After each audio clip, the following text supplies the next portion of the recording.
সলিলদা, একদম সর্বোচ্চ আদালতের যে অবজারভেশনগুলো ছিল তাতে প্রশাসনকে দায়ী করা হয়েছে বারবার করে। কেন প্রশাসন তৎক্ষণাৎ ব্যবস্থা নেয়নি?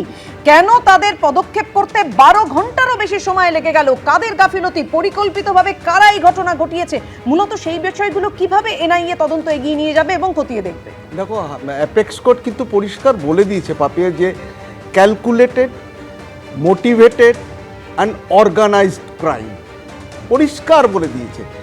এনআইএ এসছে, এনআইএ প্লেস অফ অকারেন্সটা ঘুরে দেখছে, statement of the witnesses, statement of the judicial officers, scene of crime এবং তার আশেপাশে সমস্ত জায়গায় ন্যাশনাল হাইওয়েতে যেখানে যেখানে অবরোধ করেছিল, আনলফুল অ্যাসেম্বলি ছিল, সমস্ত জায়গাটা তারা পরিদর্শন করছে।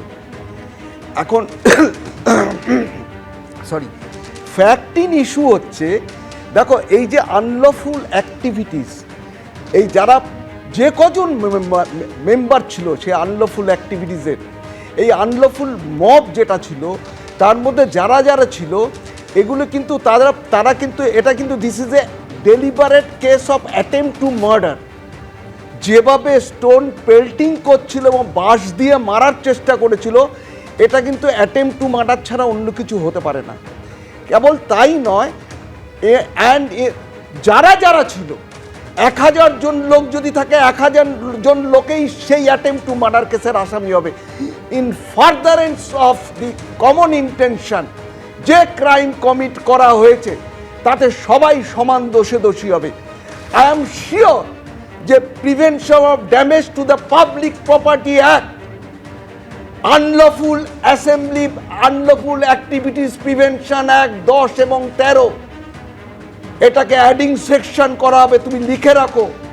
কেবল তাই নয়, তোমাকে আর একটা কথা আমি জানিয়ে রাখছি যে যেভাবে ইরেন্ট মব যেভাবে অ্যাটাক করেছিল, it is a replica of Beldanga incident, যেটা 30 ঘন্টা ধরে, এটাও 14 ঘন্টা ধরে, দুদিন ধরে তাণ্ডব চলেছে।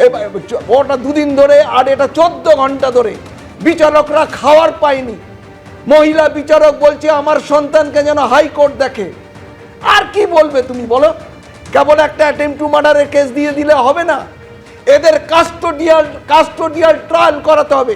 এবং আমি দৃঢ় বিশ্বাস আমার যে এনআইএ উইল প্রসিড করবে as per investigation, as per ল।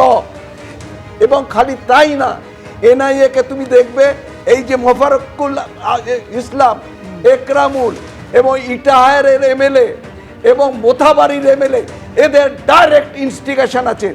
এদের যদি এই যে কালমিনেশন অফ ক্রাইম, এর পেছনে বড় মাথা যদি না থাকে তাহলে এরকম এত বড় ক্রাইম হতে পারে না। এই বিচারকদের উপর আক্রমণ, এটা একটা calculated and deliberate case of criminal act. এবং আমি বলছি MLA Mothabari, MLA Itahar directly এবং ইনডাইরেক্টলি ইনভলভ। আর তুমি যার কথা মোফারকুল বলছো, ওর যে ইনসাইটমেন্ট যেটা ছিল, সেই incitement actually results in such unlawful activities. এর জন্য শাসক দলের দায়ী। আর একটা কথা তোমাকে বলবো, এই যে ইনসাইটমেন্ট, দিনের পর দিন ইনসাইটমেন্ট, আমাদের মাননীয় মুখ্যমন্ত্রী গিয়ে কুচবিহারের রাসমেলার ময়দানে পরিষ্কার বলে দিয়েছে আজ থেকে 1.5 মাস আগে, আপনারা এসআইআর করতে যারা যাবে তাদের আপনারা মহিলারা বলছে, বোনেরা তোমরা হাতা খুন্তি ঝাঁটা নিয়ে বেরোবে, পুরুষ মানুষরা তার পেছনে দাঁড়াবে। সুতরাং তার মোড অফ অপারেশন সেটাও সাজেস্ট করছে। দিনের পর দিন এই যে ইনসাইটমেন্ট সারা পশ্চিম বাংলা জুড়ে চলছে, এটা সুপ্রিম কোর্ট কিন্তু অ্যাসেস করেছে। তার জন্য সুপ্রিম কোর্টের অবজারভেশন আমরা জানি, আমরা জানি পদক্ষেপ করেছে সর্বোচ্চ আদালত। আসবো সলিল, আপনার কাছে আসবো, কিন্তু তার আগে যেটা জানাচ্ছিলাম যে মোথাবাড়িতে অশান্তির ঘটনায় তদন্ত শুরু করেছে এনআইএ। বিচারকদের ওপর বেনজির যে তাণ্ডব হয়েছে, সেই ঘটনায় এখনো পর্যন্ত মোট 35 জনকে গ্রেফতার করা হয়েছে। দেখুন প্রতিবেদন।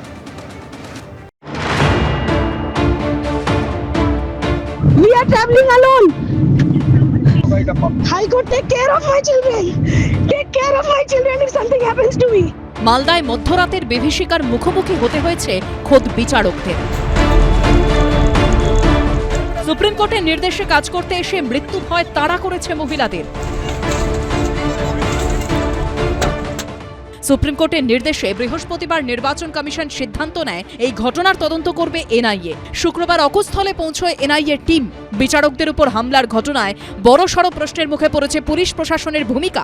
বেনজির বার্তা দিয়ে অ্যাডভোকেট জেনারেলের উদ্দেশ্যে সুপ্রিম কোর্টের প্রধান বিচারপতির বেঞ্চ বলেছে, আপনি কি ভাবেন যে আমরা জানি না যে কারা এই ঘটনা ঘটিয়েছে?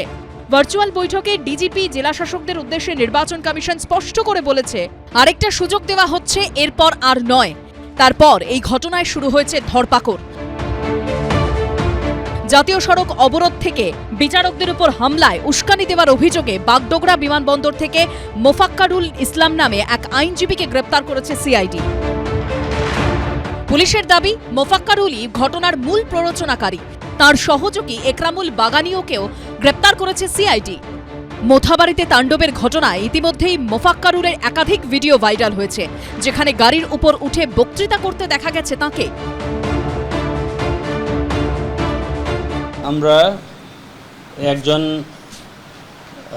মোফাক্কিরুল ইসলাম, ও মেইনলি ইনস্টিগেট করছিল, হি ওয়াজ সিন ইনস্টিগেটিং পিপল। তো ওকে আমরা আজকে সকালে বাগডোগরা এয়ারপোর্ট থেকে ডিটেইন করেছে। ওর সাথে আর একজন আকরামুল বাগানি করে একজন ছিল। Probably they were trying to escape to Bengaluru, তো দে ওয়ার ডিটেইন। পুলিশ সূত্রে খবর, বিচারকদের উপর হামলায় যারা জড়িত তাদের চিহ্নিত করতে এলাকার বিভিন্ন ফুটেজ খতিয়ে দেখা হচ্ছে। রাতেও বিভিন্ন জায়গায় তল্লাশি অভিযান চালায় পুলিশ। পুলিশ সূত্রে খবর, কালিয়াচক ২ নম্বর বিডিও অফিসের ভিতরে ও বাইরে থাকা সিসি ক্যামেরার ফুটেজ সংগ্রহ করা হয়েছে। ঠিক যে জায়গাটাতে আমরা দাঁড়িয়ে রয়েছি তার ঠিক ওপরে যে তুমি সিসিটিভি ক্যামেরা দেখতে পাচ্ছ, এর ফুটেজ তার ইতিমধ্যে জেলা পুলিশের তরফে সংগ্রহ করা হয়েছে এবং সেই ফুটেজ কিন্তু এনআইএ তরফেও তা কিন্তু তারা খতিয়ে দেখবেন। বিক্ষোভে আটকে পড়া মহিলা বিচারকের যে গাড়িতে হামলার অভিযোগ উঠেছে, সেই গাড়িরও ভিডিওগ্রাফি করা হয়েছে।